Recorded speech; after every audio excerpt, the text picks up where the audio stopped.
It's all covered in today's China Truths. From the skies, drone footage reveals an eerie sight: vast empty fields stretching across Henan, Shandong, and Sichuan, filled not with crops or industry, but with tens of thousands of abandoned electric vehicles. They sit idle, collecting dust, corroding in the sun, forgotten by the very system that mass-produced them. They were supposed to be the future. Now they look like relics from a failed experiment. Just a few years ago, China's EV industry was riding high on state subsidies, public praise, and global investment. Companies like BYD and NIO were the poster children of innovation. Cities fought over who could build the next EV hub. Free license plates, tax cuts, and massive factory projects fueled the illusion of endless demand. But behind the fanfare, a quiet crisis was building. Over 400 EV startups emerged in a frenzy, many with no experience, no quality control, and no sustainable business model. Battery defects, fire hazards, and electronics malfunctions plagued early models. As sales started slowing, warehouses began overflowing. And now, car dealerships are ghost towns. Some haven't seen a buyer in weeks. Worse still, a spate of battery explosions has rattled public confidence. Videos of burning EVs have flooded Chinese social media, triggering waves of fear and distrust. Are we driving ticking time bombs? Some citizens ask. The government's response? Silence. Even flagship brands are feeling the heat. Production lines have been halted. Export orders are drying up. Slashing prices isn't working. The once celebrated new energy miracle is unraveling before the world's eyes. Beneath the collapse is a deeper truth. This wasn't just a market failure. It was a political fantasy. A top-down race for dominance, fueled by hype and unchecked spending, has left behind an industrial graveyard. Shiny on the outside, broken within. This is the untold story of China's EV crash, and it's far from over. China's EV inferno: explosions, cover-ups, and a dying dream. What happens when ambition outpaces safety?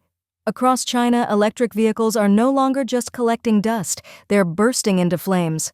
Surveillance footage has captured scenes that look straight out of a disaster film: parked EVs erupting in fireballs, charging cars detonating inside underground garages, sending plumes of black smoke through apartment blocks and triggering mass panic.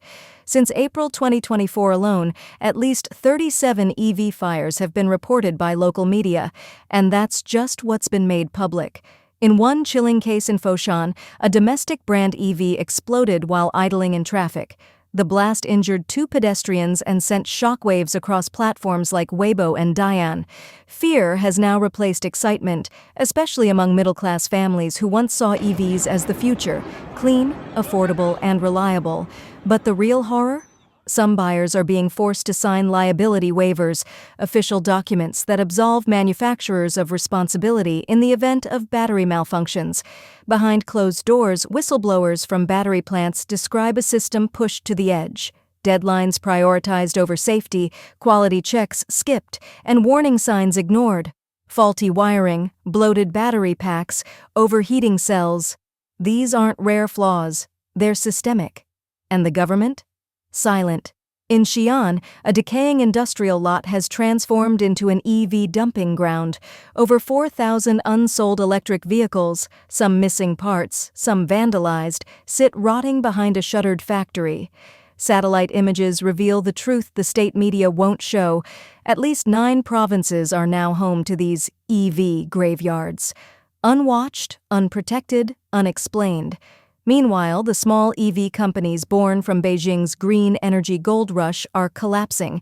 Dozens have gone bankrupt in just months, leaving behind abandoned factories, laid-off workers, and thousands of half-assembled cars. The supply chain is cracking. Battery makers, lithium importers, chip suppliers, all reporting canceled orders and vanishing cash flow.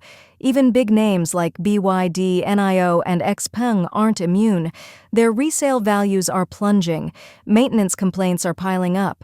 Online forums are filled with horror stories, owners unable to get repairs, waiting weeks for parts, or left stranded after their manufacturer quietly folded. What was once hailed as China's blueprint for green leadership is now a cautionary tale.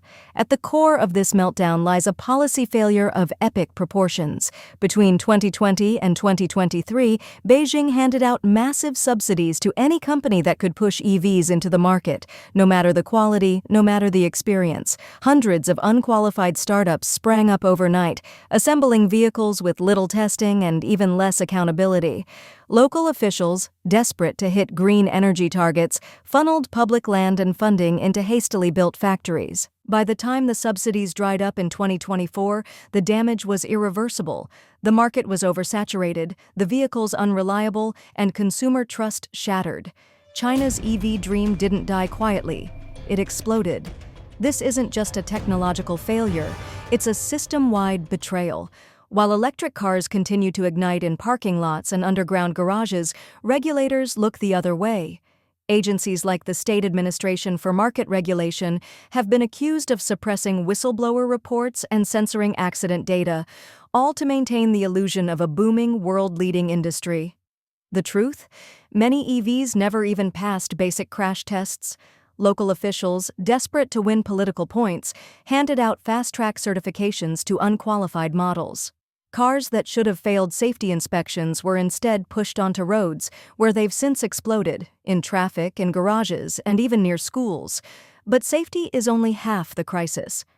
Beneath the flames is a growing sense of fear, not just of the vehicles, but of the economy itself. In a nation where youth unemployment is soaring and household debt is rising, Chinese consumers are pulling back. Big purchases feel dangerous. And EVs? They've become the biggest gamble of all.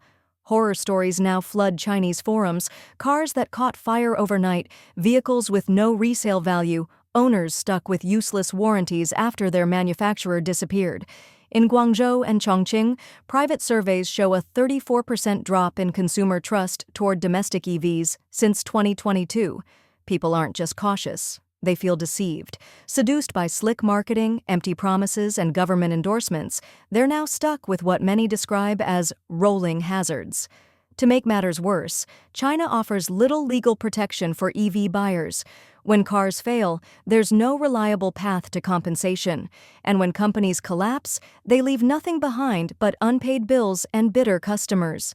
Across cities like Wuhu, Liuzhou, and Chongzhou, massive EV factories that once promised prosperity now stand abandoned.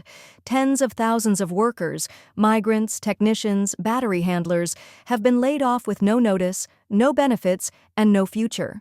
These workers, too old to retrain and too young to retire, are vanishing into China's hidden class of the jobless. Some return to their hometowns in debt. Others join the gig economy, trying to survive day to day. Even the landscapes bear the scars. Rows of unsold EVs now rot in empty fields and factory yards, batteries still active, cables exposed, posing fire risks in the searing summer heat. In some cities, neighborhoods have had to evacuate after one abandoned car ignited unexpectedly. Children have been injured playing near these derelict machines. Insurance companies, spooked by the rising risks, are hiking premiums or exiting the EV market entirely. In the end, China's electric vehicle crisis isn't just about malfunctioning machines. It's a symptom of something deeper, a system where image trumps truth, speed crushes safety, and millions pay the price. Let me show you who I was before debt crushed me. At just 22, I was already labeled a successful young boss. I owned a construction company and ran a 1,000 square meter clothing factory. I had houses, cash, and assets worth tens of millions. Life looked unstoppable until it wasn't. In the blink of an eye, I lost everything: my house, my money, and even my pride. Now, I have absolutely nothing, and I'm drowning in 4.8 million yuan of debt. Honestly, that was the darkest chapter of my life. At my lowest, I couldn't even scrape together 50 yuan. Not long ago, I sold off everything, every house, every cent, just to pay my employees and settle debts. I've been slowly trying to rebuild since then. I'm not ashamed to admit this. Right now, I only have a few thousand yuan to my name. In recent years, China's economy has been collapsing. Physical stores are shutting down like falling dominoes. In Guangzhou alone, the store closure rate has hit over 80%. That's not a rumor, it's a brutal fact. Many middle-class families are breaking under the pressure of crashing home values and mountains of debt. Let's talk about it. Just today, I got shocking news. 80% of physical stores in Guangzhou have shut down. What does that mean? It means 8 out of every 10 stores are barely holding on or already gone. Every day, shop owners sit and wait desperately for customers, but no one shows up. And when someone finally does, they snap a picture and go compare prices online. This is the age of the price war. E-commerce is killing us. Bankruptcy is sweeping through Guangzhou like a storm. Truth is, 80% of households here are on the edge of collapse. I'm not trying to scare you. But let's be real. Most people are just barely surviving. Think about it. If your cash and assets are less than your debts, you're broke. Middle-class families earning 20,000, 30,000 yuan a month look good on paper. But after mortgages, daily expenses, and supporting parents and kids, they've got barely 2,000, 3,000 yuan left. They live in fear of layoffs, one job loss, and boom, instant bankruptcy. For people like us, surviving on credit cards, it's even worse. These days, someone who can throw down 10,000 yuan in cash looks like a king. I've worked in Guangzhou's loan business for 60 years. I've met all kinds of people, rich and poor, factory bosses, and employees. You know how many factory owners can pay 1 million yuan in cash to buy equipment? Almost none. Business is hell, and making money feels impossible. That's everyone's reality now. Just look around.